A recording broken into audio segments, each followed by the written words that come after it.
ప్రభువు చెప్తున్నాడు, నీతిమంతులుగా ఉన్నవారు ఇంకా బహుబలముగా ప్రార్థన చేయగలుగుతారు అంటున్నాడు. నీతి అంటే ఏంటి? యేసుక్రీస్తు ద్వారా, యేసుక్రీస్తు రక్తములో మనము కడగబడడం ద్వారా నీతిమంతులుగా అవుతున్నాము. హల్లెలూయా. దేవుని యొక్క వాక్యం చూద్దాం. మత్తయి సువార్త 17వ అధ్యాయం 14 నుంచి 18 వచనాలు చదువుకుందాం. వారు జనసమూహం నొద్దకు వచ్చినప్పుడు ఒకడు ఆయన యొద్దకు వచ్చి ఆయన ఎదుట మోకాళ్ళని, ప్రభువా, నా కుమారుని కరుణింపుము, వాడు చాంద్రరోగి అయి మిక్కిలి బాధపడుచున్నాడు. ఏలగనగా అగ్నిలోను నీళ్లలోనూ తరచుగా పడుచున్నాడు. నీ శిష్యుల యొద్దకు వానిని తీసుకొని వచ్చి తిని గాని వారు వానిని స్వస్థపరచలేకపోయిరని చెప్పెను. అందుకు యేసు, విశ్వాసం లేని మూర్ఖతరము వారలారా, మీతో నేను ఎంతకాలం ఉందును, ఎంతవరకు మిమ్మును సహింతును, వానిని నా యొద్దకు తీసుకుని రండి అని చెప్పెను. అంతటా యేసు ఆ దయ్యమును గద్దింపగా అది వానిని వదిలిపోయెను. 18 వరకు చాలు. ప్రార్థన చేద్దాం. పరిశుద్ధుడైన తండ్రి, మహోన్నతుడైన దేవా, మీ పాదములు కొందనాలు స్తుతులు స్తోత్రం చెల్లిస్తున్నాం. వాక్యమై ఉన్న దేవా, మీరు మాతో మాట్లాడమని వేడుకొంచున్నాను. ఈ వాక్యములో ఉన్నటువంటి సత్యములను మేము గ్రహించలాగన ఆ వాక్యానుసారముగా జీవించే కృప మాకు దయచేయమని యేసుక్రీస్తు పరిశుద్ధ నామమున అడిగి వేడుకొనుచున్నాము తండ్రి. హల్లెలూయా. దేవుని యొక్క వాక్యాన్ని మనం చదువుకున్న మత్తయి సువార్త 17వ అధ్యాయం 14 నుంచి 18 వచనాలు. ఇక్కడ ఒక తండ్రి తన కుమారుడిని యేసు ప్రభు వారి దగ్గరికి తీసుకుని వచ్చాడు. ఆ కుమారుడికి ఉన్నటువంటి రోగం ఏమిటంటే, ఏ రోగం? చాంద్రరోగి అయి ఉన్నాడు.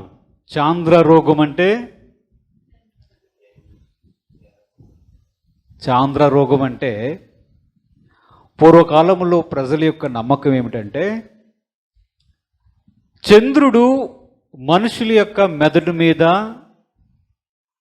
ప్రభావాన్ని చూపిస్తాడు. సూర్యుడు చూపిస్తాడా? మధ్యాహ్నం 12 గంటలకు వెళ్తే చూపిస్తాడో లేదో తెలుస్తుంది. దేవుడికి స్తోత్రం. మనుషుల యొక్క మెదడు మీద, వారి యొక్క ప్రవర్తన మీద చంద్రుడు ప్రభావాన్ని చూపిస్తాడనే అభిప్రాయం, విశ్వాసం పూర్వకాల ప్రజల్లో ఉండింది. బైబిల్ వాక్యంలో మనం చూస్తాం, పగలు ఎండ దెబ్బ అయినను రాత్రి వెన్నెల దెబ్బ అయినను మీకు తగలదు అని ఉందా? పగలు ఎండ దెబ్బ ఎవరి వల్ల తగులుతుంది? సూర్యుడి వల్ల తగులుతుంది. మరి వెన్నెల దెబ్బ తగులుతుందా? శాస్త్రీయంగా లేదా సైంటిఫిక్గా దాన్ని ఎవరు వివరించలేరు, కానీ బైబిల్ వాక్యం సెలవిస్తుంది, వెన్నెల యొక్క ప్రభావం కూడా మనుషుల మీద ఉంటుంది. అంగీకరించవచ్చు, అంగీకరించకపోవచ్చు. అయితే ఈ కుమారుడికి ఏ రోగం ఉంది? చాంద్ర రోగం ఉంది. అంటే భారతదేశంలో కూడా ఉన్న నమ్మకం ఏమిటంటే, అమావాస్యకి పౌర్ణమికి మనుషులు కొంతమంది విచిత్రంగా ప్రవర్తిస్తారు. ఆ నమ్మకం ఉంది కదా? ఉందా? ఈరోజు అమావాస్య, చంద్రుడు కనిపించడు. లేదా ఈరోజు పౌర్ణమి కనుక బయటికి వెళ్ళకూడదు. ఎందుకు? చంద్రుని యొక్క ప్రభావం పడుతుంది అనే ఒక నమ్మకం ప్రజల్లో ఉంది, భారతదేశంలో కూడా ఉంది. తండ్రి తన కుమారుని తీసుకుని వచ్చాడు, యేసు ప్రభు వారి దగ్గరికి తీసుకుని వచ్చి చెప్తున్నాడు, నా కుమారుడికి చాంద్ర రోగం ఉంది. చంద్రుడు నా కుమారుడి మీద ప్రభావాన్ని చూపిస్తున్నాడు అనే విషయాన్ని చెప్పాడు. ఎందుకు చాంద్ర రోగం ఉందని ఎవరు నిర్ణయించారు? బహుశా తండ్రి గమనించి ఉండొచ్చు. వాళ్ళ కొడుకు కరెక్ట్గా ఏదో అమావాస్యకో పౌర్ణానికో విచిత్రంగా ప్రవర్తిస్తూ ఏమవుతున్నాడు? అయితే అగ్నిలో పడతాడు, లేదంటే నీళ్ళలో పడుతున్నాడు. ఇది ఖచ్చితంగా ఏదో రోగమే అయి ఉంటుంది అని అన్నాడు. ఆ వాక్య భాగాన్ని అలాగే పట్టుకొని ఇదే సంభవాన్ని మార్కు సువార్తలో కూడా చూద్దాం. మార్కు సువార్త 9వ అధ్యాయం 17 నుంచి 19 వచనాలు ఒక్కసారి చూద్దాం. మార్కు సువార్త 9వ అధ్యాయం 17 నుంచి 19 వచనాలు చూద్దాం. జనసమూహంలో ఒకడు బోధకుడా మూగదయ్యము పట్టిన నా కుమారుణ్ణి నీ యొద్దకు తీసుకుని వచ్చి తిని అది ఎక్కడ వానిని పట్టునో అక్కడ వానిని పడద్రోయును. అప్పుడు వాడు నురుగు కార్చుకొని పండ్లు కొరుక్కొని మూర్ఛిల్లును. దానిని వెళ్ళగొట్టుడని నీ శిష్యులను అడిగి తిని గాని అది వారి చేత కాలేదని ఆయనతో చెప్పెను. అందుకాయన విశ్వాసము లేని తరము వారులారా నేను ఎంతకాలం మీతో నుందును ఎంతవరకు మిమ్మల్ని సహింతును వానిని నా యొద్దకు తీసుకురండని వారితో చెప్పాను. ఇప్పుడు చూడండి, మార్కు సువార్తలో ఏముంది? అదే తండ్రి యేసు ప్రభు వారితో ఏ విధంగా మాట్లాడుతున్నట్టు కనిపిస్తుంది. నా కుమారుడికి మోగదయ్యం పట్టింది. ముందేమన్నాడు? చాంద్ర రోగి అన్నాడు. ఇప్పుడేమంటున్నాడు? మోగదయ్యం పట్టింది నా కుమారుడికి. ఆ దెయ్యం ఎప్పుడైతే వాడిని పడుతుందో అప్పుడు వాడు మోర్చిల్లిపోతున్నాడు, కింద పడుతున్నాడు, విలవిల కొట్టుకుంటున్నాడు, నోటి నుంచి నురుగు వస్తుంది, పండ్లు కొరుక్కుంటున్నాడు. ఇది ఎలాంటి రోగం? ఇది చూస్తే ఫిట్స్ వ్యాధిలాగా కనిపిస్తుంది, అవునా? కానీ అతని తండ్రి ఏం చెప్తున్నాడు? మోగదయ్యం పట్టింది. యేసు ప్రభు వారి దగ్గరికి తీసుకొని వచ్చి ఈ మాట చెప్తున్నాడు. అంతేకాకుండా తండ్రి యేసు ప్రభు వారితో చెప్తున్న మాట ఏమిటంటే, నీవు రాకమునిపే నీ శిష్యులు ఇక్కడ కొంతమంది ఉన్నారు, ఆ శిష్యులకి చెప్పాను. ఏం చెప్పాడు? నా కుమారుడికి మోగదయ్యం పట్టింది, చాంద్ర రోగం ఉంది, బాగు చేస్తారా? మీరు యేసు ప్రభుతో పాటు తిరుగుతున్నవారు కదా, మీరు కూడా ఆయనలాగా క్రియ చేస్తారా, ఆయనలాగా స్వస్థత చేస్తారా, చేయండి అని శిష్యుల దగ్గరికి కూడా అదే తండ్రి ముందుగా తీసుకొని వచ్చాడు. ఈ తండ్రి ఇస్తున్నటువంటి కంప్లైంట్ చూస్తే యేసు ప్రభు వారితో చెప్తున్నాడు, నీ శిష్యుల దగ్గరికి తీసుకుని వచ్చాం కానీ అది వారి వల్ల కాలేకపోయింది, వారికి చేత కాలేకపోయింది అనే విషయాన్ని కూడా చెప్పాడు. యేసు ప్రభు వారు ఏమన్నాడు? విశ్వాసము లేని మూర్ఖ తరము వారలారా, ఎంతకాలం మీతో ఉంటాను? నేను భూమి మీదకి వచ్చి ఇంకా మీతో పాటు ఎప్పుడు కూడా ఉంటాను అనుకుంటున్నారా? ఎంతకాలం మిమ్మల్ని సహిస్తాను అని వారిని గద్దించడం చూస్తున్నాం. ఇప్పుడు మత్తయి సువార్తలో 17వ అధ్యాయంలో 19 నుంచి 21 వచనం వరకు చదువుదాం. 19 నుంచి 21 వరకు. తర్వాత శిష్యులు ఏకాంతముగా యేసునొద్దకు వచ్చి మేము ఎందుచేత దానిని వెళ్ళగొట్టలేకపోతిమని అడిగిరి. అందుకు ఆయన మీ అల్ప విశ్వాసము చేతనే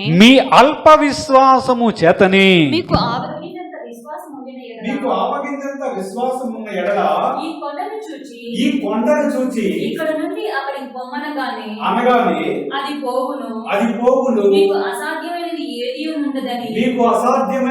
ఏదీ ఉండదని నిశ్చయంగా మీతో చెప్పుచున్నానని వారితో అన్నాడు. యేసు ప్రభువు వారు ఏం చెప్పారు? శిష్యుడికి డౌట్ వచ్చింది. ప్రజల ముందే యేసు ప్రభువు వారు తన శిష్యుల్ని గద్దించాడు. మీకు అల్ప విశ్వాసం ఉంది అని గద్దించి ఆ దెయ్యాన్ని వెళ్ళగొట్టాడు. ఆ కుమారుడు బాగయ్యాడు, తండ్రికి అప్పచెప్పాడు. తర్వాత యేసు ప్రభు వారు ఒంటరిగా ఉండేటప్పుడు శిష్యులు వచ్చి అడుగుతున్నారు, ప్రభువా మేము ఎందుకని ఆ దెయ్యాన్ని వెళ్ళగొట్టలేకపోయాము? ఏంటి ప్రభువా, మేమెందుకు ఆ దెయ్యాన్ని వెళ్ళగొట్టలేకపోయాము?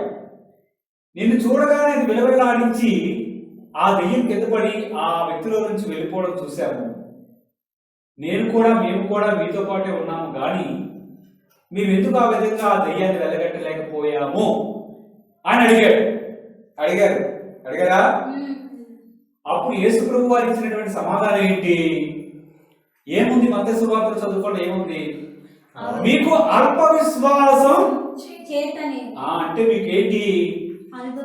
మీకున్న విశ్వాసం అల్ప విశ్వాసం, చాలా తక్కువ విశ్వాసం ఉంది కనుక మీరు ఆ దయ్యాన్ని వెళ్ళగొట్టలేకపోయారు అని చెప్పాడు. అలాగే మార్కు సువార్త 9వ అధ్యాయం 28 నుంచి 29 వచనాలు చూస్తే అక్కడ చెప్తున్నటువంటి కారణం కూడా చూద్దాం. ఆయన ఇంటిలోనికి వెళ్ళిన తర్వాత ఆయన శిష్యులు మేము ఎందుకు ఆ దయ్యమును వెళ్ళగొట్టలేకపోతే ఏకాంతముగా ఆయనను అడిగిరి. అందుకు ఆయన ప్రార్థన వలననే గాని మరి దేని వలనైనను ఈ విధమైనది వదిలిపోవుట అసాధ్యమైనదని వారితో చెప్పిన. ఫుట్ నోట్స్ లో ఏముంది? ఉపవాసము వలనే అని. ఫుట్ నోట్స్ లో ఏముంది? ఉపవాసం వలన అని కూడా కోర్చబడింది. అంటే యేసు ప్రభు వారి కారణాన్ని చెప్తున్నారు. ఏ కారణం చెప్పారు? ఆ దెయ్యం వెళ్ళగొట్టలేకపోవడానికి కారణాన్ని యేసు ప్రభు వారు చెప్పారు. ఏం చెప్పారు? ఒకటి మొదట మీకు అల్ప విశ్వాసం ఉందని చెప్పాడు. రెండోది ఏం చెప్పాడు? ప్రార్థన చేయకపోవడం వలన ఆ దెయ్యాన్ని మీరు వెళ్ళగొట్టలేకపోయారని చెప్పాడు. ఇంకా చూస్తే ఉంది, ఉపవాసం వలన మాత్రమే ఇటువంటి వెళ్ళిపోతాయని చెప్పాడు. అంటే యేసు ప్రభు వారు మొత్తానికి ఎన్ని కారణాలు చెప్పారు? 3 కారణాలు చెప్పాడా? అంటే ఏదైనా ఒక కార్యం జరగాలి అంటే, లేదా అలాంటి బలమైనది వెళ్ళిపోవాలి అంటే ఎందుకు వెళ్ళదు అనే దానికి యేసు ప్రభు వారి కారణాన్ని ఇక్కడ చెప్పారు కదా. కారణం ఏంటి? విశ్వాసము కావాలి, ప్రార్థన కావాలి, ఉపవాసం కూడా కావాలి. విశ్వాసము, ప్రార్థన, ఉపవాసం కావాలి. ఇప్పుడు శిష్యుల్లో ఉన్నదేంటి? విశ్వాసం ఉన్నదా లేదా? ఉంది విశ్వాసం, కానీ చాలా కొద్దిపాటి విశ్వాసం ఉందా? దేవుడి యొక్క వాక్యంలో చూద్దాం. అసలు విశ్వాసం గురించి ఆలోచన చేస్తే యాకోబు పత్రిక 1వ అధ్యాయం 5 నుంచి 8 వచనాలు చూద్దాం. యాకోబు పత్రిక 1వ అధ్యాయం 5 నుంచి 8 వచనాలు చూద్దాం. మీలో ఎవరికైనాను జ్ఞానం కొద్దుగా ఉన్న ఎడల అతడు దేవుణ్ణి అడగవలేను, అప్పుడు అది అతనికి అనుగ్రహింపబడును. ఆయన ఎవరిని గద్దింపక అందరికి ధారాళంగా దయచేయువాడు. అయితే అతడు ఏ మాత్రమును సందేహింపక విశ్వాసంతో అడగవలేను. సందేహించువాడు గాలి చేత రేపబడి ఎగిరిపడు సముద్ర తరంగమును పోలియుండును. అట్టి మనుషుడు ద్విమనస్కుడై తన సమస్త మార్గములందు అస్థిరుడు గనుక ప్రభు వలన తనకేమైనా దొరుకునని తలంచుకొనరాదు. దేని గురించి చెప్తున్నాడు ప్రభు? జ్ఞానం కావాలి అంటే దేవుణ్ణి అడగండి అనే సందర్భంలో చెప్తున్నాడు. అంటే దేవుణ్ణి ఏదైనా విషయం గురించి అడిగేటప్పుడు ఎలాగూ అడగాలి అనే విషయం గురించి అక్కడ వాక్యంలో మనకు కనిపిస్తుంది. అక్కడ ఏముంది? మీకు జ్ఞానం కావాలి అంటే దేవుణ్ణి అడగండి. జ్ఞానమే కాదు, ఏది కావాలన్నా ప్రభువుని అడగండి. అడగడం అంటే ఏంటి? అడగడం అంటే ఏంటి? ప్రార్థన చెయ్యండి అని చెప్తున్నాడు కదా. ఈ ప్రార్థన చేయడంలో దేవుడి యొక్క వాక్యం హెచ్చరిస్తుంది ఏమిటంటే, అడిగినది ఏముంది అక్కడ?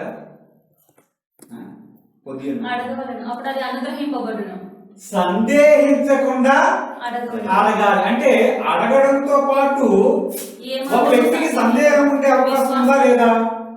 ఉందా? ఉందా? ఒకవైపు ప్రభు చెప్తున్నాడు శిష్యులతో గద్దించి, మీకు అల్ప విశ్వాసం ఉంది. ఏముంది? అల్ప విశ్వాసం ఉంది కనుక మీకు దొరకలేదు అని చెప్పాడు. ఇంకొక వైపు ప్రార్థన లేకపోవడం వల్ల కూడా ఆ చెవిటిదైన మూగదయ్యము అతని నుంచి వెళ్ళిపోకుండా ఉండడం జరిగింది అని చెప్పాడు కదా. అంటే ఆ చెవిటిదైన మూగదయ్యం ఆ వ్యక్తిలో నుంచి వెళ్ళిపోవాలంటే ఏం కావాలని ప్రభు చెప్పినట్టు, మీకు విశ్వాసము కావాలి, ప్రార్థన కావాలి, ఉపవాసం కావాలి అని చెప్పాడు కదా. ఇప్పుడు ప్రార్థన గురించి మాట్లాడుతున్నటువంటి ప్రభు ఇక్కడ ఏం చెప్తున్నాడు? ఎవడైనా ఏదైనా ప్రభుని అడగవచ్చు, కానీ సందేహించి అడగకూడదు. మరి ఇది ప్రార్థన కాదా? ఇది ప్రార్థన కాదా? ప్రార్థనేనా? మరి ప్రార్థన చేసేటప్పుడు లోపలేమున్నట్టు? సందేహం ఉంది. ఆలకించాలి. ప్రార్థన చేసినప్పుడు సందేహం ఉందా లేదా? ఉందా? ఉందా? ప్రార్థన చేసినప్పుడు సందేహం ఉండేటప్పుడు అక్కడ కార్యం జరుగుతుందా? జరుగుతుందా? ప్రభు ఇందాకే చెప్పాడు. అందుకే మనం ఆ వాక్య భాగాన్ని చూస్తున్నాం. అక్కడ కావాల్సిందేంటి? ప్రార్థన కావాలి, విశ్వాసము కావాలి. ఇక్కడ మరి ప్రభు ఏం చెప్తున్నాడంటే, ఒకవేళ ఎవడైనా ఏదైనా అడిగి యేసునామమున ప్రార్థన చేస్తున్నాను ఆమేన్ అనవచ్చు, కానీ ఎవడైనా చెప్పినది ప్రభువుకు చెప్పినది మరలా సందేహపడితే వారిని ఏమంటారో తెలుసా? ఏమంటారో తెలుసా? వారిని ద్విమనస్కులు అంటారు. వారి పేరేంటి? ద్విమనస్కి. అంటే రెండు మనసులు ఉంటాయి అటువంటి వ్యక్తిలో. ఒకటేమో హల్లెలూయా దేవుడికి స్తోత్రం అని ఒకవైపు ఉంటుంది, ఇంకొక వైపు జరుగుతుందంటావా? ఒక కార్యము జరగడానికి కావలసిందేంటి? విశ్వాసము అవసరమే, ప్రార్థన అవసరమే. దేవుడు చెప్తున్నాడు, ఒకవేళ ఎవరైనా అడగొచ్చు, ప్రార్థన చేయొచ్చు, కానీ వారిలో విశ్వాసము లేకపోవడం వలన ప్రభు వలన వారికి ఏమీ దొరకదు. స్పష్టంగా ప్రభు చెప్పాడు. అట్టివాడు సముద్ర తరంగములను పోలి ఉన్నాడు. గాలి చేత రేపబడినటువంటి సముద్ర తరంగం ఎలాగుంటుందో అలాంటి వ్యక్తిగా ఉండి ప్రభు వలన తనకు ఏమైనా దొరుకుతుంది అని అనుకోవడం తెలివి తక్కువ పని. మరి ప్రార్థన ఏముంది కదా? ప్రార్థన ఉందా లేదా? అక్కడ దేవుని యొక్క వాక్యంలో చూద్దాం. యాకోబు పత్రికే 5వ అధ్యాయం 14-15 వచనాలు చదువుకుందాం. యాకోబు పత్రిక 5వ అధ్యాయం 14-15 వచనాలు చదువుకుందాం. మీలో ఎవడైనను రోగి అయ్యున్నాడా? అతడు సంఘపు పెద్దలను పిలిపింపవలెను. వారు ప్రభు నామమున అతనికి నూనె రాసి అతని కొరకు ప్రార్థన చేయవలెను. విశ్వాస సహితమైన ప్రార్థన ఆ రోగిని స్వస్థపరచును. ప్రభు అతన్ని లేపును. అతడు పాపములు చేసిన వాడైతే పాప క్షమాపణ పొందును. ఇక్కడ ఇంకో చెప్తున్నాడు, ఎవరికైనా అనారోగ్యం ఉంటే పెద్దలను పిలిపించి ప్రభువు నామమున నూనె రాసి ప్రార్థన చేస్తే ఆ రోగికి స్వస్థత వస్తుంది అని దేవుడే చెప్పాడా? అక్కడ ఏం చెప్పాడు? విశ్వాస సహితమైన ఏమన్నాడు? ఏముంది అక్కడ? విశ్వాస సహితమైన ప్రార్థన అంటే ఏంటి? ప్రార్థన చేయడమే కాదు, దానికి విశ్వాసం జోడీ చెయ్యాలి. అంటే ఆ ప్రార్థనలో విశ్వాసం ఉంటే అతడికి రోగం నయమవుతుంది, బాగవుతుంది అన్నాడా? అంటే ఇక్కడికి ఏమేమి కనిపిస్తున్నాయి? ప్రార్థన ఉంది, విశ్వాసం కూడా ఉండాలి. అదే మనం చూస్తున్నాం. మనం చేసే ప్రార్థనకి ఏం జోడి అవ్వాలి? విశ్వాసం జోడి అవ్వాలి. సరే, విశ్వాసం ఉంది, మరి ప్రార్థన చేయకపోతే? విశ్వాసం ఉంది, మరి ప్రార్థన చేయకపోతే అవుతుందా? అవదా? దేవుని యొక్క వాక్యంలో మనం చూస్తాము. అసలు విశ్వాసం అంటే ఏంటి? ప్రాథమిక పాఠానికి వచ్చాం. మనకి విశ్వాసం ఉందా? ఇప్పుడు మీలో విశ్వాసం ఉందా? విశ్వాసం అంటే ఏంటి? విశ్వాసం అంటే ఏమిటి? విశ్వాసం అంటే ఏంటి? దేవుడి యొక్క వాక్యంలో చూద్దాం. ఆదికాండము 15వ అధ్యాయం 6వ వచనాన్ని ఒకసారి చూద్దాం. ఆదికాండం 15వ అధ్యాయం 6వ వచనాన్ని చూద్దాం. అతడు యెహోవాను నమ్మెను,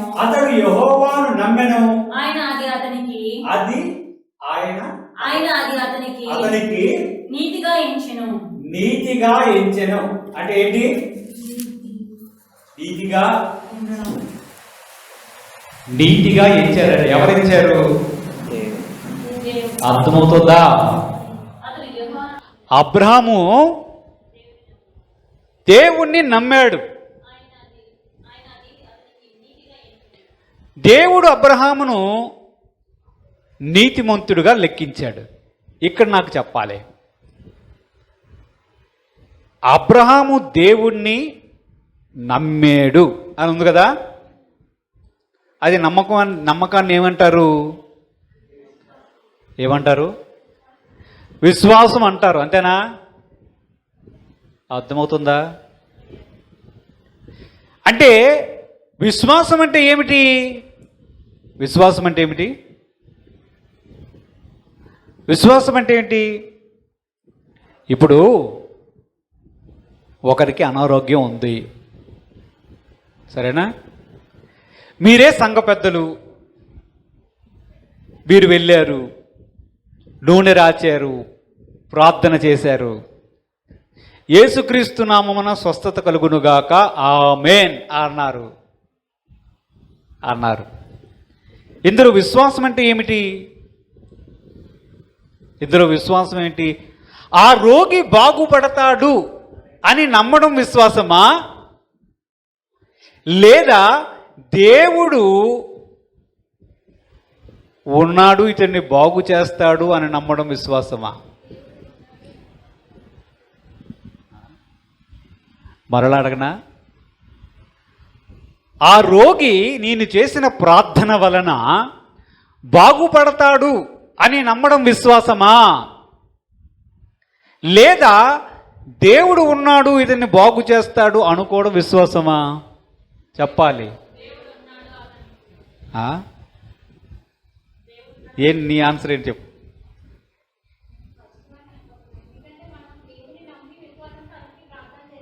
దేవుడు నమ్మడం విశ్వాసం వేరువేరా?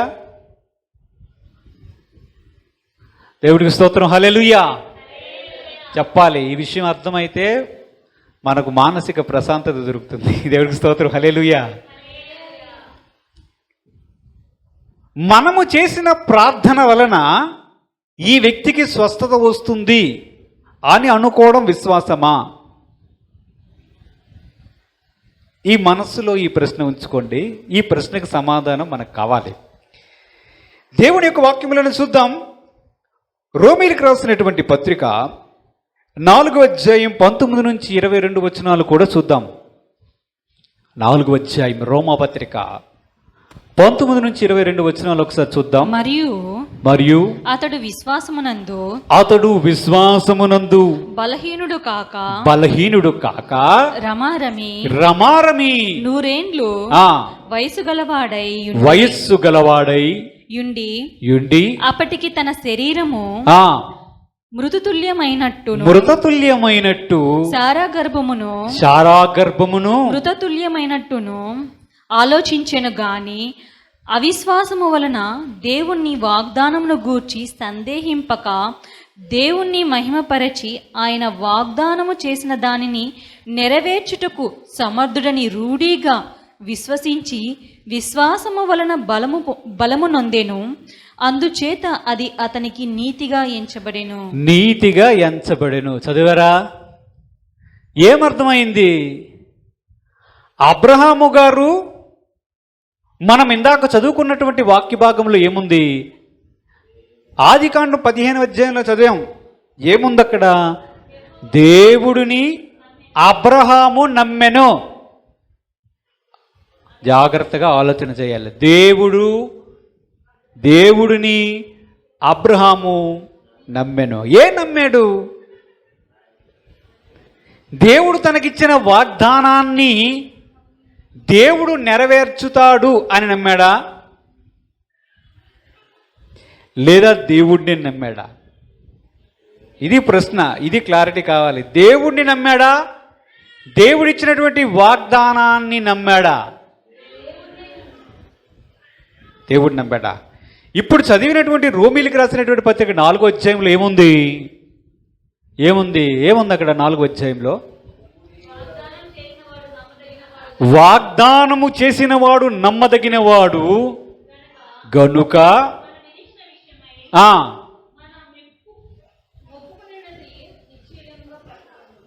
ఏం చదివావు?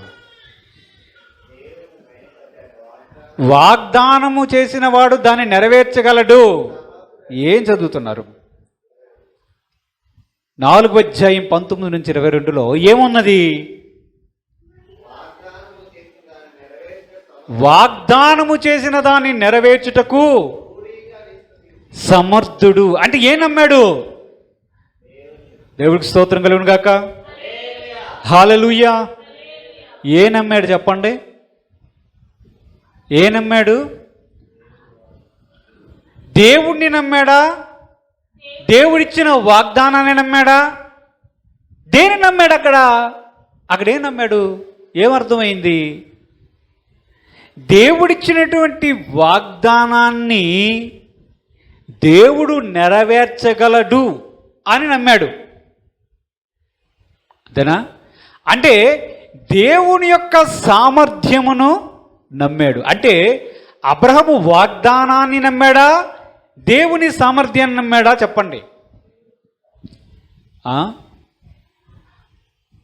దేవుడు అబ్రహాముకి కుమారులు ఇస్తాను అన్నాడు. ఓకే, శారాకు కూడా అదే మాట చెప్పాడు. ఇప్పుడు అబ్రహాముకి శారాకి విశ్వాసం ఉందని మనం బైబిల్ వాక్యంలో చూస్తున్నాం. వారు దేవుణ్ణి నమ్మారని కూడా చూస్తున్నాం. ఇప్పుడు నా ప్రశ్న ఏమిటంటే, అబ్రహాము శారా దేన్ని నమ్మారు? దేవుణ్ణి నమ్మారా, దేవుడిచ్చిన వాగ్దానాన్ని నమ్మారా? దేవుణ్ణి నమ్మారా, దేవుని సామర్థ్యాన్ని నమ్మారా, దేవుడిచ్చిన వాగ్దానాన్ని నమ్మారా? ఆయన సామర్థ్యాన్ని నమ్మడమే విశ్వాసం. గుర్తుపెట్టుకోవాలి విషయాన్ని. అసలు హెబ్రీలు రాసినటువంటి పత్రిక 11వ అధ్యాయం 6వ వచనాన్ని ముందు చూద్దాం. అప్పుడు ఇంకా స్పష్టత మనకు వస్తుంది. హెబ్రీ పత్రిక 11వ అధ్యాయం 6వ వచనం. హెబ్రీ 11:6. విశ్వాసము లేకుండా విశ్వాసము లేకుండా దేవునికి ఇష్టడయ్యుండుట దేవునికి ఇష్టుడయ్యుండుట అసాధ్యము. అసాధ్యము. దేవుని యొద్దకు వచ్చువాడు దేవుని యొద్దకు వచ్చువాడు ఆయన ఉన్నాడని తను వెతుకు వారికి ఫలము దయచేవాడనియు ఫలము దయచేవాడని నమ్మవలెను గదా. అంటే ఏంటి నమ్మాలని చెప్తున్నది వాక్యం? దేవుడు ఉన్నాడని నమ్మండి, ఆయనను వెతికే వారికి ఆయన ఫలము దయచేస్తాడని నమ్మండి. అంటే మనం ఏం నమ్ముతున్నాం? మీ ముందు 3 విషయాలు చూస్తున్నాను, చూడండి. దేవుడు, దేవుని సామర్థ్యము, దేవుడిచ్చిన వాగ్దానము, లేదా మనము దేవుణ్ణి అడిగే విషయం. అర్థమవుతుందా? దేవుడు, దేవుని సామర్థ్యము, దేవుడిచ్చిన వాగ్దానము, లేదా మనం అడిగినటువంటి విషయం. 3 విషయాలు. 3 4 3 అని చెప్పి 4 వేలు చూసి హల్లెలూయా. 3 విషయాలే. మూడో విషయం ఏంటి? దేవుడిచ్చిన వాగ్దానం, లేదా దేవుణ్ణి మనం అడిగేది. కొన్నిసార్లు దేవుడు మనకు వాగ్దానం ఇవ్వకపోయినా దేవుణ్ణి మనం అడుగుతామా అడగమా? అదేంటి? దాన్ని ప్రార్థన అంటారు, అంతే కదా. అంటే 3 విషయాల గురించి చూస్తున్నాం. దేవుడు, దేవుని సామర్థ్యం, మనం అడిగేది. ఇప్పుడు మనకు దేవుని యందు నమ్మిక ఉంది, విశ్వాసం ఉందని చెప్తున్నామా? ఉందా? నీకు విశ్వాసం ఉందా? దేని మీద ఉంది? ఇప్పుడు దేవుడు నీకు వాగ్దానం ఇస్తే వాగ్దానాన్ని బట్టి దేవుని నమ్ముతున్నావా? నీవు అడిగినది జరిగిన దాన్ని బట్టి జరుగుతాదని నమ్మడం విశ్వాసమా? అది మన ప్రశ్న.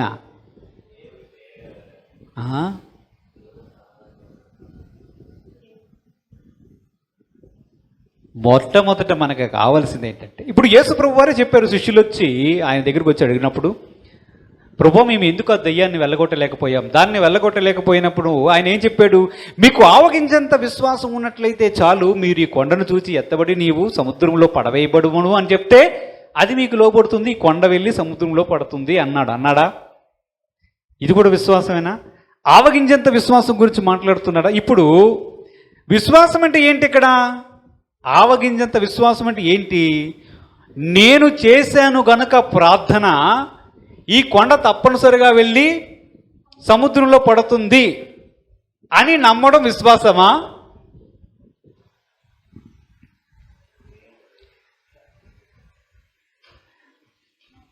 దేవునికి స్తోత్రం కలుగుగాక. హల్లెలూయా.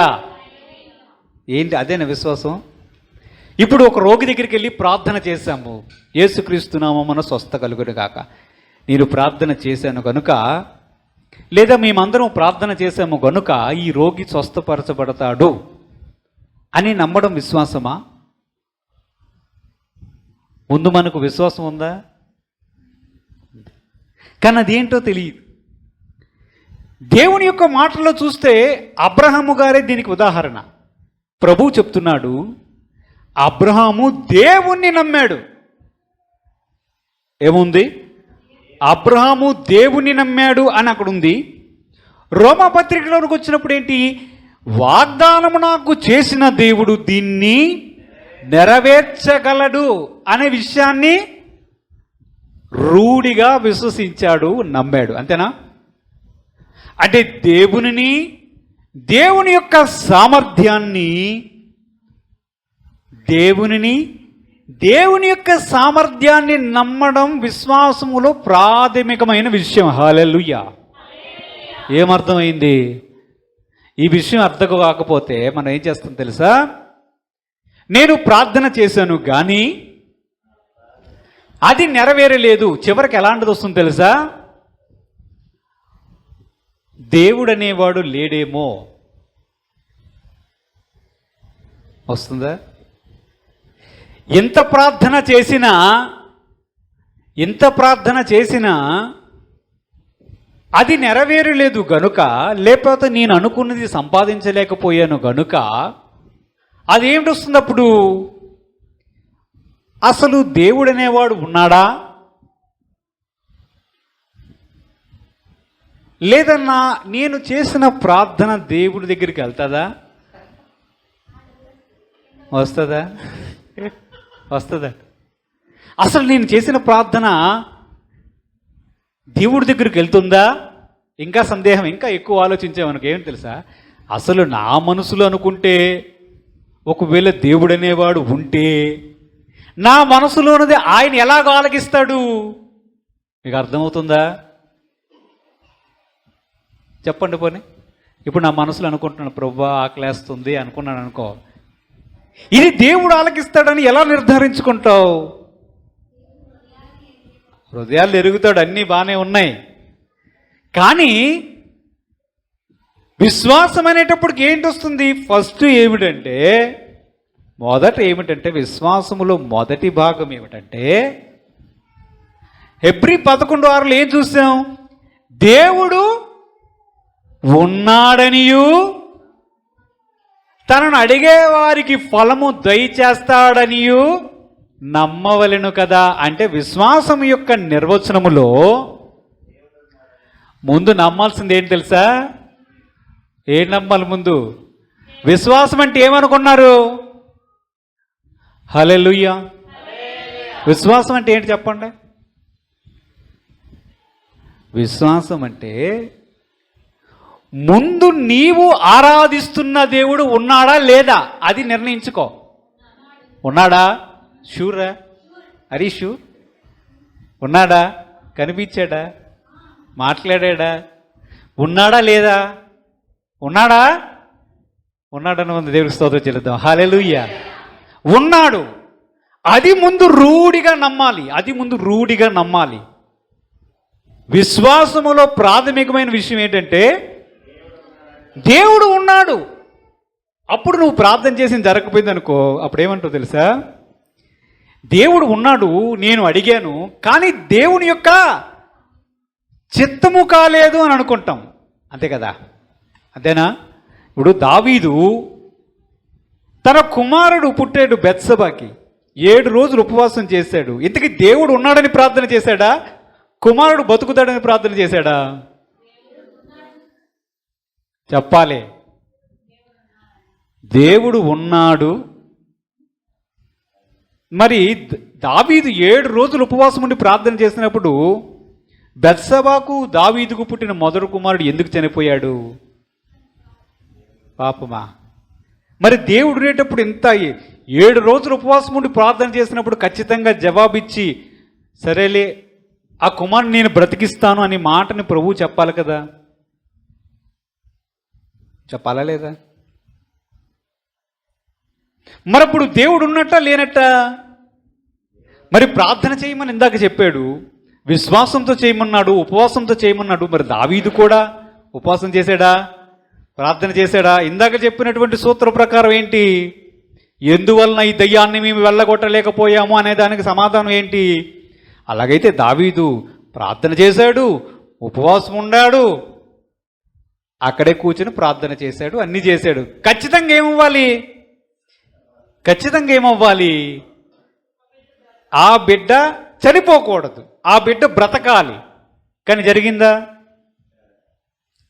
అందుకే అంటున్నా, మరి విశ్వాసం అంటే ఏంటి? దావీదుకు విశ్వాసం ఉన్నదా లేదా? ఉందా? దావీదుకు విశ్వాసం ఉందా? మనకుందా? ఉందా? దావీదుకు విశ్వాసం ఉంది. దావీదుకి విశ్వాసం ఉంది. అంటే విశ్వాసంలో ప్రాథమిక విషయం ఏంటి? దేవుడు ఉన్నాడు అని నిర్ధారించుకోండి. మొదటగా నేను ఆరాధిస్తున్నటువంటి యేసు ప్రభు వారు సజీవుడు, సృష్టికర్త, ఉన్నాడు. ఇది మనసులో స్థిరంగా నాటబడితే ఏ అపవాది కూడా వచ్చి నీ మనస్సును చెడగొట్టలేడు. అంతేనా? దావీదు చేసిన ప్రార్థనకి బిడ్డ చనిపోయినప్పుడు మనమైతే ఏమనుకుంటాం? దేవుడు లేడని అనుకుంటామా? అసలు దేవుడు లేడని అనుకున్న వాడిని ఏమంటారు తెలుసా? బుద్ధిహీనుడు అంటారు. దేవుని యొక్క వాక్యం సెలవిస్తుంది. అంటే దేవుడు ఏం చెప్తున్నాడు? అరే, విశ్వాసం ఉందని మీరు అంటున్నారు కరెక్టే, మీ విశ్వాసాన్ని ముందు సరిగ్గా చూసుకోండి. నేనున్నానా లేదా? నేనంటే నేను కాదు, యేసయ్య ఉన్నాడా లేదా? ఉన్నాడా? అయితే నీ విశ్వాసానికి ప్రథమ పునాది నీ మనసులో పడినట్టే. రెండవది ఏమిటి? దేవుడు ఇది చేయగలడు అని ఆయన సామర్థ్యం మీద నమ్మకం ఉంచాలి. అది విశ్వాసములో రెండవ భాగం. అందుకే శారా నవ్వినప్పుడు దేవుడు ఏం చెప్పాడు? యెహోవాకి అసాధ్యమైనది ఏమైనా కలదా అన్నాడు. ఎందుకన్నాడు అంటే శారా ఆ రోజు ఏం చూసింది? దేవుణ్ణి చూసిందా? ఎక్కడ? బైబిల్లో. తన ఇంటికి వచ్చినటువంటి ఆ ముగ్గురు వ్యక్తులు ఎవరు? దేవుడే. అక్కడ దేవుణ్ణి చూసింది, దేవుడున్నాడని నమ్మింది, అంతా బాగుంది. ఇప్పుడు సారా యొక్క సందేహం ఏమిటి? నవ్వింది. నవ్విందా? అప్పుడు దేవుడు ఏమన్నాడు? యెహోవాకి అసాధ్యమైనది ఏదైనా కలదా అన్నాడు. అక్కడ దేవుడు దేని గురించి మాట్లాడుతున్నాడు చెప్పండి? నా సామర్థ్యము గురించి నీకు అవగాహన ఉండాలి. ఎంఆర్ఎస్ సారా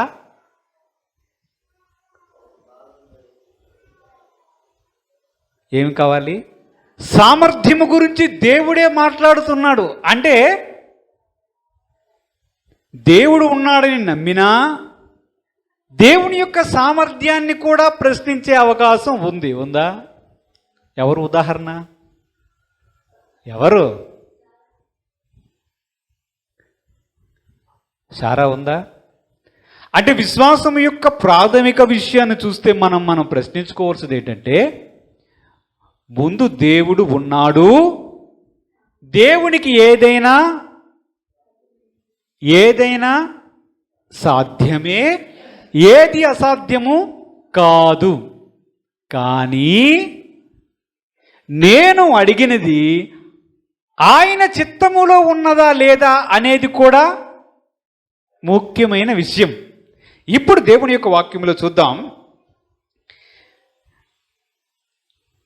యాకోబు పత్రిక 5వ అధ్యాయం 16 నుంచి 18 వచనాలు చూద్దాం.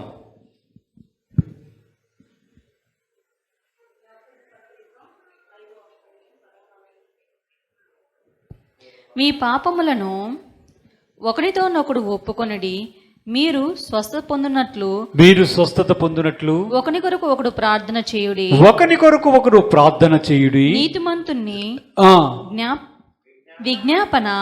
నీతిమంతుని విజ్ఞాపన మనస్పూర్వకమైనదై బహుబలము గలదై యుండును. ఏలియా మన వంటి స్వభావం గల మనుష్యుడే. వర్షింపకుండానట్లు అతడు ఆసక్తితో ప్రార్థన చేయగా 3.5 సంవత్సరముల వరకు భూమి మీద వర్షింపలేదు. అతడు మరలా ప్రార్థన చేయగా ఆకాశము వర్షించెను, భూమి తన ఫలంనిచ్చెను. దేవుడికి స్తోత్రం. ఇక్కడ ఒక విషయాన్ని మనం చూస్తున్నాం. ఇది ప్రార్థనకు సంబంధించినదే. అక్కడ ఎవరున్నారు? ఏలియా అనే దేవుని యొక్క ప్రవక్త ఉన్నాడు. అతడు ప్రార్థన చేశాడంట. ఏమని చేశాడు? వర్షం పడకూడదు. ఇది ప్రార్థనేనా? భూకంపం కలగాలి అలాంటి కోరుకోవచ్చా? వర్షం పడకూడదు అని ప్రార్థన చేశాడంట. ఎవరతను? ఏలియా. దేవుని యొక్క వాక్యం ఏమని తెలుస్తుందంటే 3.5 సంవత్సరాలు భూమి మీద వర్షం పడకూడదు అని ప్రార్థన చేశాడు. తర్వాత మళ్ళా వర్షం పడాలని కూడా ప్రార్థన చేశాడు. చూడండి ఈ ప్రార్థన. దేవుని యొక్క వాక్యములు చూస్తే అతని గురించి ఏమని చెప్తున్నాడు దేవుడు? ఏమని చెప్పాడు అక్కడ? నీతిమంతుడు. నీతిమంతుని ప్రార్థన బహుబలము గలదై ఏముంది? నీతిమంతుని ప్రార్థన మనఃపూర్వకమైనదై బహుబలము గలదై యుండును అన్నాడా? ఇప్పుడు నాకు ఒక విషయం చెప్పాలి. అంటే ప్రార్థనలో ఇంకొక భాగం కూడా ఉంది. అదేంటి? మనఃపూర్వకంగా చేసే ప్రార్థన. ఏంటది? మనఃపూర్వకంగా మనస్ఫూర్తిగా చేసే ప్రార్థన ఉంది. ఈ ప్రార్థన చాలా బలమైనది అని దేవుని యొక్క వాక్యం సెలవిస్తుంది. ఈ ప్రార్థన చాలా బలమైనది. అంటే ఆ ప్రార్థన అంత బలంగా ఉండాలంటే మొదట ఏమై ఉండాలి? నీతిమంతుడై ఉండాలి. మనం నీతిమంతులమేనా? తెలీదా? దేవుడికి స్తోత్రం కలుగును గాక. హల్లెలూయా. నీతిమంతులమేనా? అంటే దేవుడు చెప్తున్నది ఏంటంటే, మీరు ప్రార్థన చెయ్యండి, విశ్వాసాన్ని ఉంచండి, నీతిమంతులుగా ఉండండి. చాలా కష్టం కదా, ఈ కాంబినేషన్ చాలా కష్టం. ప్రార్థన చేయడం మొదట కష్టం, విశ్వాసం ఉంచడం ఇంకా కష్టమైనది. అసలు నీతిమంతులం అంటే మనకు సందేహం ఉంది. మనము క్రీస్తు యేసునందు కడగబడిన నీతిమంతులం. దేవుడికి స్తోత్రం కలుగును గాక. హల్లెలూయా. ఎవరైనా వచ్చి ప్రశ్న వేశారనుకో, మీరు నీతిమంతులు అంటే నాకు తెలియదని అనకండి. మన పాపములు కడగబడ్డాయి గనుక మనం నీతిమంతులం. ఇందాక మనం మాట్లాడుకుంటున్నాం, విశ్వాసం గురించి మాట్లాడుకున్నప్పుడు ఏం చెప్పాము? ముందు మనము విశ్వాసం ఉన్నామా లేదంటే ఎవరికైనా ఏం చెప్తాం? దేవుని యందు దేవుడు ఉన్నాడు, దేవునికి సామర్థ్యం ఉంది. ఈ రెండు విషయాలు బాగా నమ్మాలి. ఈ రెండు విషయాలు నమ్ముతున్నారా? అయితే మీకు విశ్వాసం ఉన్నట్లే. కానీ ఇంకొక విషయం మీద కూడా మనకి నమ్మకం ఉండాలి. అది ఏంటో చూద్దాం. రోమాపత్రిక 3వ అధ్యాయం 20 నుంచి 24 వరకు చదువుకుందాం. ఏలయనగా ధర్మశాస్త్ర సంబంధమైన క్రియల మూలముగా ఏ మనుష్యుడును ఆయన దృష్టికి నీతిమంతుడని తీర్చబడడు.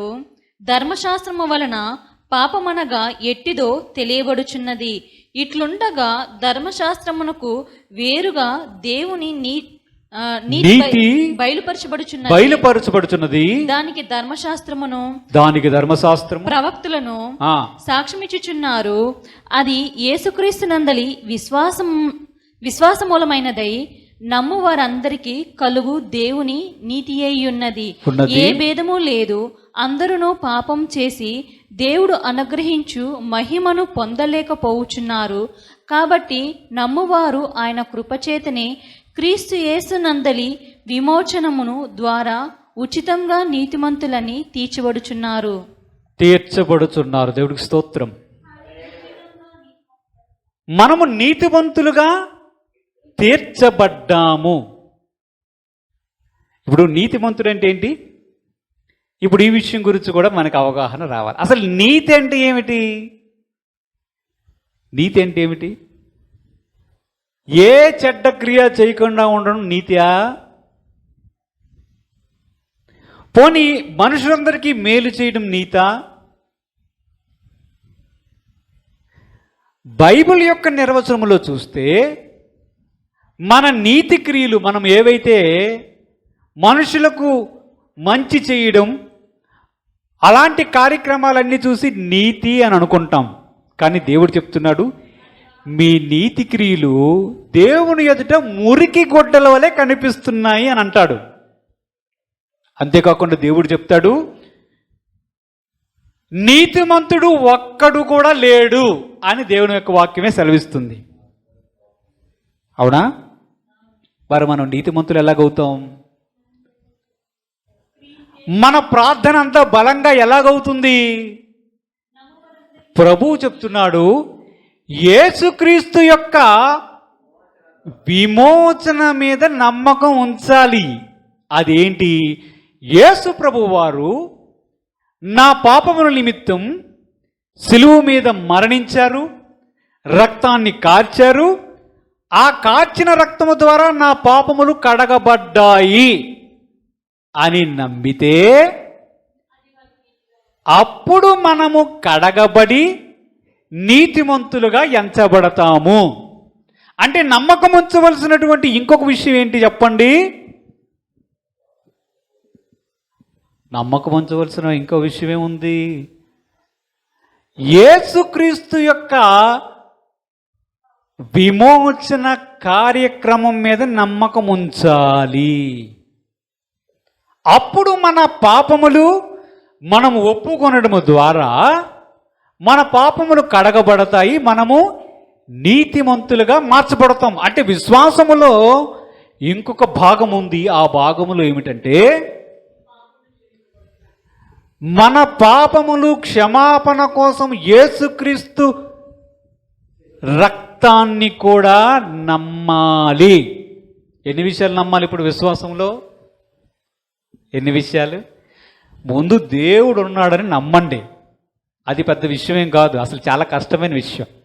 దేవుడి యొక్క వాక్యం సెలవిస్తుంది, దేవుడు ఒక్కడే అని నమ్ముచున్నావు. సరే, దెయ్యములు కూడా నమ్మి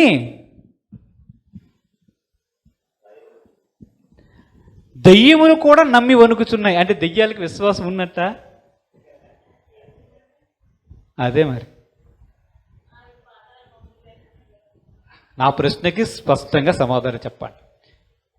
దెయ్యములు కూడా దేవుడు ఉన్నాడు అని నమ్మి వణుకుచున్నవి. మరి నీ నమ్మకానికి నా నమ్మకానికి దెయ్యాల నమ్మకానికి ఏంటి తేడా? అది విశ్వాసమా? అది నమ్మకమేనా కాదా? అది విశ్వాసమేనా? విశ్వాసమా కాదా? ఇంతకీ దెయ్యాలు దేవుని యందు నమ్మిక ఉంచాయా?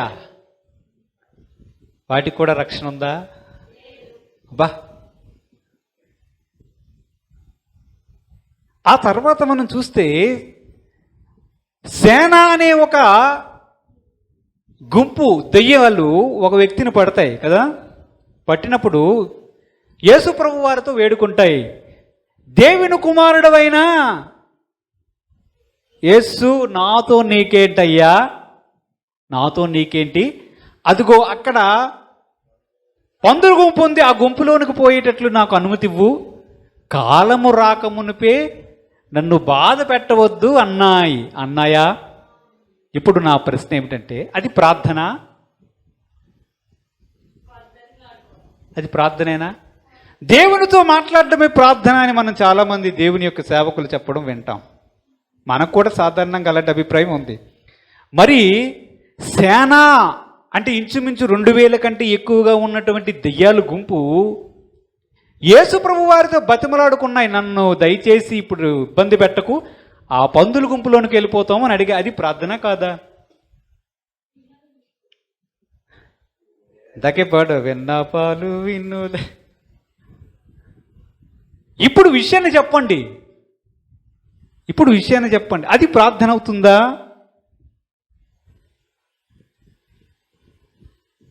కన్ఫ్యూజింగ్గా ఉందా? అది ప్రార్థన అవుతుందా?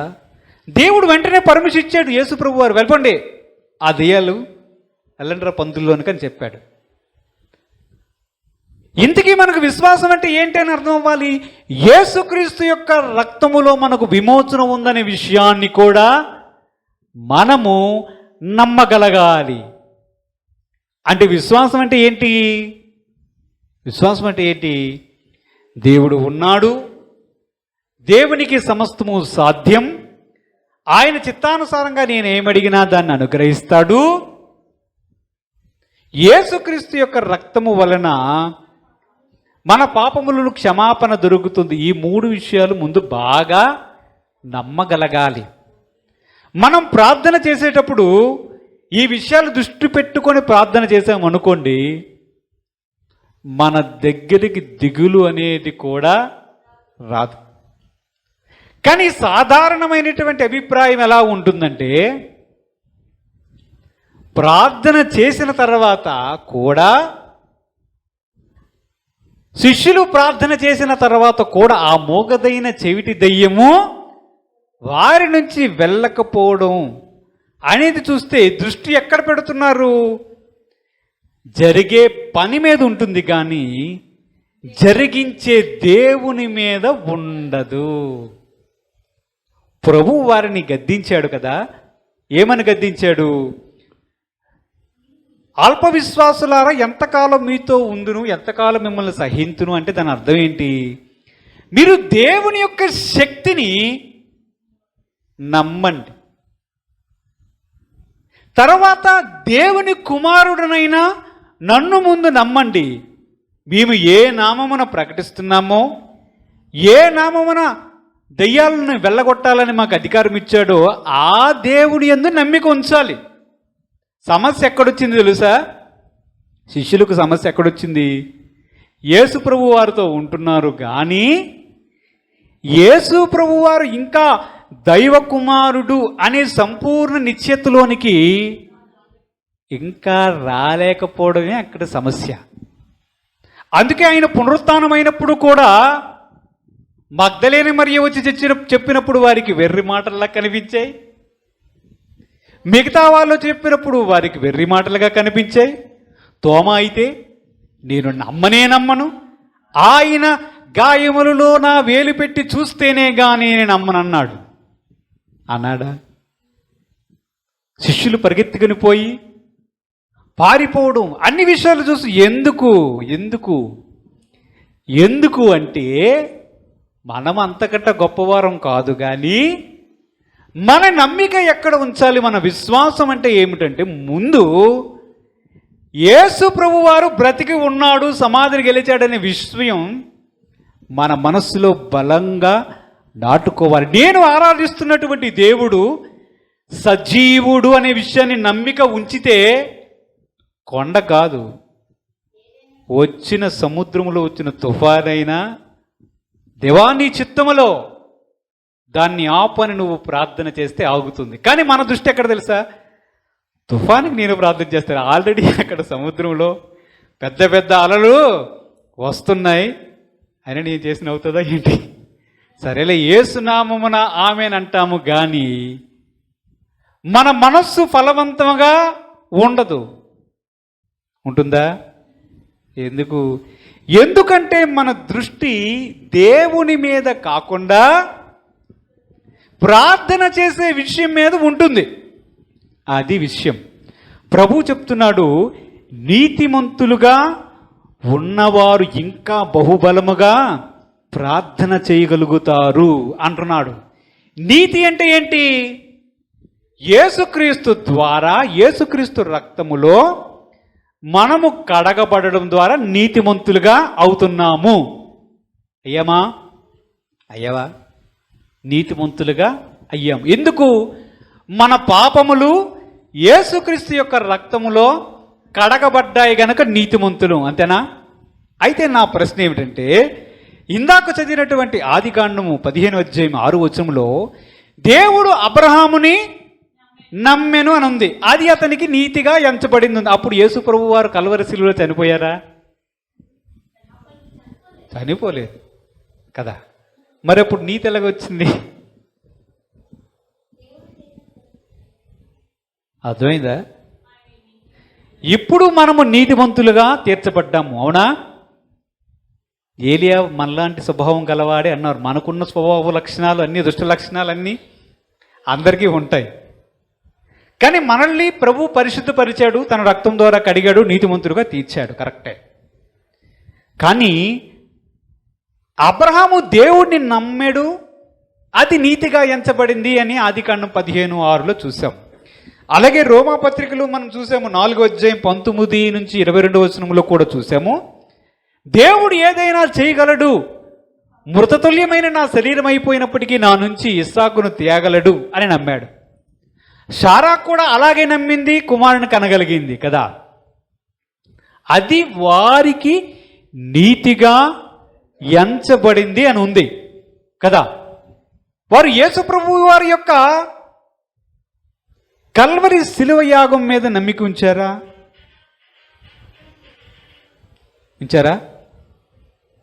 అప్పటికి అవ్వలేదు కదా కార్యక్రమం. అంటే అర్థం ఏమిటి? దేవుణ్ణి నమ్మడము నీతిలో ఒక భాగం. అంటే విశ్వాసము అనే దానిలో మనం మొదటి భాగం ఏమనుకున్నాం? దేవుడు ఉన్నాడనే విషయాన్ని నమ్మడం విశ్వాసం.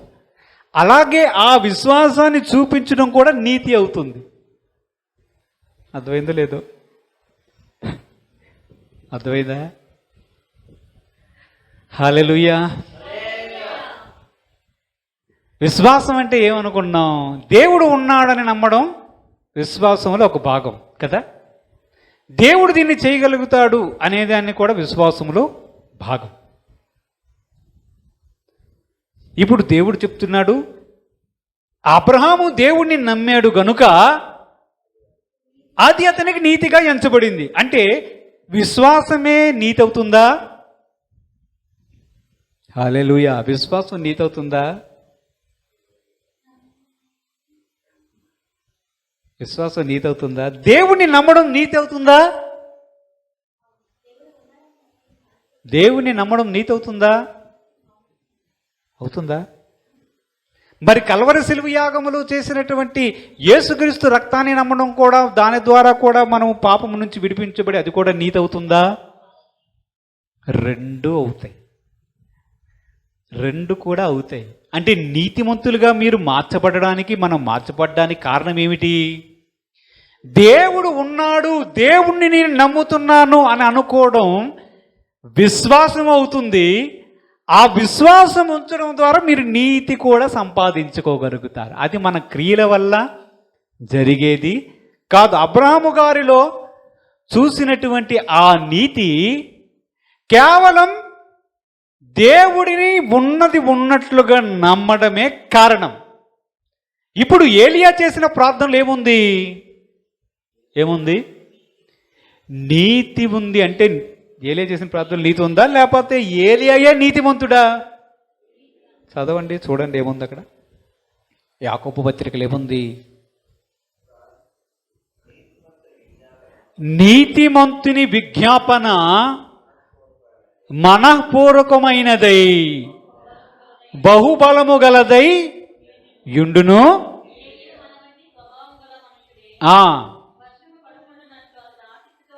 ప్రార్థన చేయగా వర్షింపలేదు. అతడు మరలా ప్రార్థన చేయగా ఆకాశము వర్షమును ఇచ్చింది అన్నాడు. అంటే ఏంటి? ఇప్పుడు యేసు ప్రభు వారు టూకీగా మనకొకటి తెలియజేశాడు. ఏంటో చెప్పండి. ఏం చెప్పాడు? విశ్వాసం అంటే ఏమిటో చెప్పాడు. మీరు ప్రార్థన చేసేటప్పుడు, మీరు నీతిమంతులైతే అప్పుడు కూడా దయ్యాలు వెళ్ళిపోతాయి. మీరు మనపూర్వకంగా ప్రార్థన చేయగలుగుతారు. అంతేనా? ఇక్కడ ఏముంది? మనస్ఫూర్తిగా ప్రార్థన చేయడం కనిపిస్తుందా? యాకోబు పత్రిక ముందు చూసినప్పుడు ఏముంది? అక్కడ ఎవడైనా సందేహిస్తే వాడు ద్విమనస్కుడు అన్నాడు.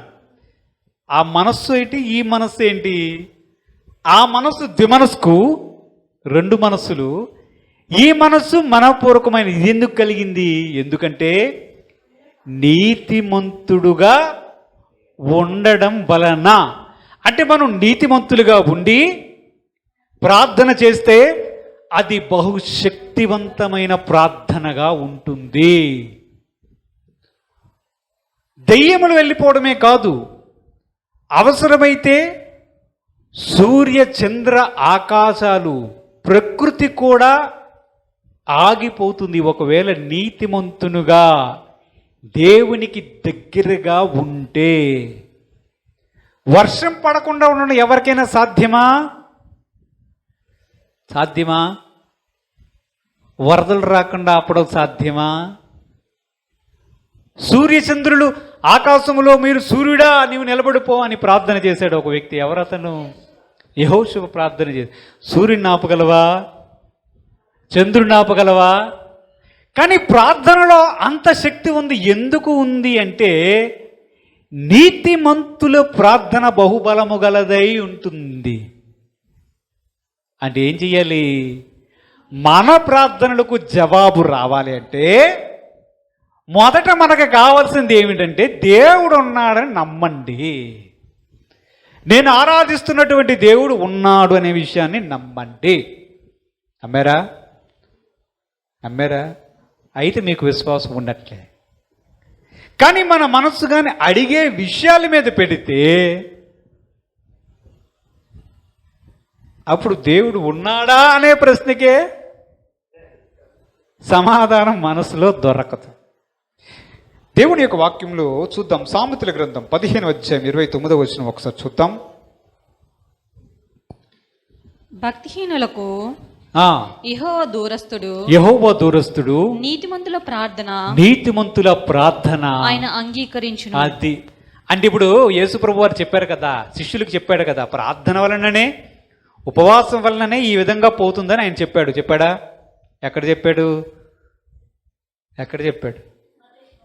మత్తయి సువార్తలో చదివావు కదా, ఆ మూగదైన చెవిటి దయ్యం పట్టిన వ్యక్తికి ప్రార్థన వల్ల ఉపవాసం వల్లనే ఇది పోతుంది అన్నాడు. కానీ ఇక్కడ ఏం చెప్తున్నాడు? కండిషన్స్. ముందు నీతిమంతుడిగా ఉండి అప్పుడు ప్రార్థన చెయ్యి. ఎప్పుడు? నీతిమంతం సంపాదించి ప్రార్థన చేస్తే ఇంకా అతి శక్తివంతమైనటువంటి ప్రార్థనగా ఉంటుంది. యేసు ప్రభు వారు ఆ వాక్య భాగం ద్వారా మనకి తెలియజేయాల్సినటువంటి అనుకుంటున్నటువంటి విషయం ఏంటంటే, ముందు నీతి అధికమైన నీతిగా అయ్యేటట్లు చూసుకోండి. అబ్రహాము దేవుణ్ణి నమ్మాడు, అది నీతి.